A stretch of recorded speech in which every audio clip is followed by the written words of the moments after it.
நம்ம பெற்றவர்கள் பெரியவர்கள் நமக்காக செய்த தியாகத்தை நாம் மறந்தால் தான் அவங்களை நாம தூக்கி மறக்க முடியும், தூக்கி எறிய முடியும். நம்மளை பார்க்கல, நமக்கு தரல, நமக்கு சொத்து தரல, நம்ம கிட்ட பாசம் காட்டல என்று நம்ம கோவிச்சுக்கிறோமே, காட்டினதுக்கு நம்ம என்ன திருப்பி கொடுத்தோம்? நமக்கு பாசம் காட்டுறதுக்கு நம்ம என்னங்க செஞ்சோம்? என்ன திருப்பி கொடுத்தோம்?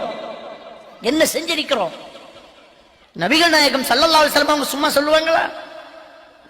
அல்லாஹ் ரசூலுக்கு அடுத்தபடி யாரிடம் நெருக்கமான உறவு வைக்க யா ரசூலல்லாஹ்? தாய் அப்படின்றாங்க. அப்ப ரெண்டாவது இன்னொரு ஆளை தானே சொல்லணும், அதுவும் தாய் தான் இருக்காங்க. மூணாவதாவது இன்னொரு ஆளை சொல்லணும் இல்லையா, அதுவும் தாய் தாங்க.